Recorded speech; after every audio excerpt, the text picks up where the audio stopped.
ఓటమి గెలుపు ఉంటాయి ఎన్నికల్లో. సరే, సర్వేలు నిర్వహించిన వాళ్ళు కూడా నాకు 2-3 సందర్భాల్లో వాళ్ళు సవాళ్ళు కూడా విసురుతున్నారండి. ఇది ఖచ్చితంగా జరిగే తీరుతుంటుంది. అంత కాన్ఫిడెంట్గా సవాళ్ళు విసరాల్సిన అవసరం ఉందా? నేను పాయింట్ ఏంటంటే వాళ్ళని మీరు ఉద్దేశంతో చేశారు, కావాలని చేశారు. వాళ్ళు ఎప్పుడైనా అండి పాయింట్ని ఎంతైనా విమర్శించవచ్చండి ఎవరినైనా. ఆ వ్యక్తులను విమర్శించి వాళ్ళు మీరు అమ్ముడు పోయారు అది ఇది అన్నప్పుడు వాళ్ళు అడ్డం తిరుగుతారు. లేకపోతే కావాలని మీరు దుర్బుద్ధితో ఇలా చేస్తున్నారు.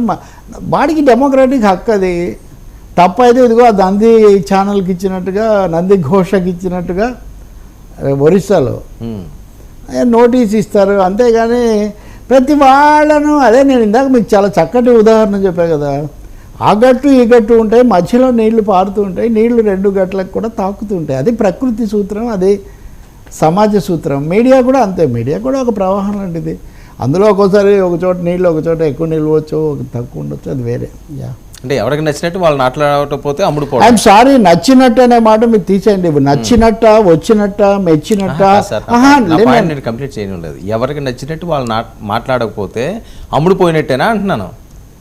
దట్స్ రైట్ అంటే వాళ్ళకి నచ్చి మీకు నచ్చినట్టు మాట్లాడాలని అవసరం, ఒకరి కోసం ఒకరు అది అవసరం ఏముందండి. అది అంటే మామూలుగా కామన్ పాయింట్స్ కొన్ని సివిలైజ్డ్ సొసైటీకి మిగతా విషయాలన్నింటిలో పౌర సమాజానికి కొన్ని కొలబద్దలు ఉన్నట్టే, కొన్ని ప్రమాణాలు ఉన్నట్టే మీడియాకు కూడా కొన్ని ఉంటాయి. అవి పాటిస్తారా లేదా వాళ్ళకి సంబంధించిన కొలబద్ద, అది లేకపోతే రుజువు అవుతుంది కదా.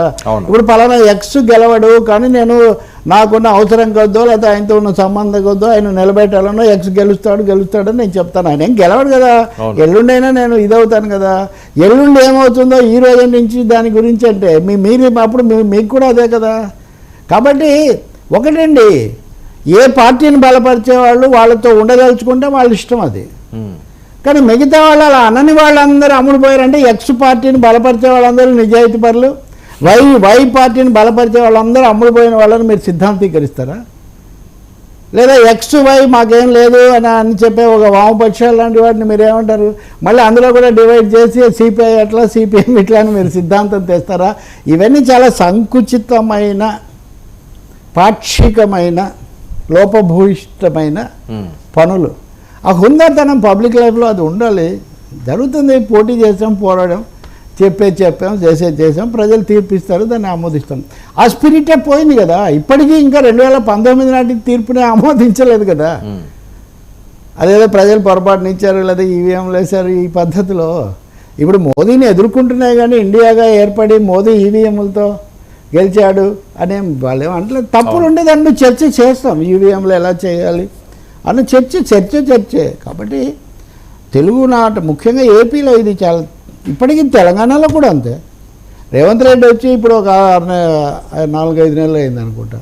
అయినా కానీ ఇప్పటికీ అదేమి అర్హత లేదు, అది లేదు, ఇది లేదని వీళ్ళు అంటుంటారు. అది డెమోక్రాటిక్ స్పిరిట్ కాదు. ఇప్పుడన్నా ఈవీఎంలు సజావుగా పనిచేస్తాయా 2024? సార్ ఈవీఎంల మీద కావాలంటే మీరు టెక్నికల్ ఫైట్ చేయండి సార్, అంతేగాని ఈవీఎం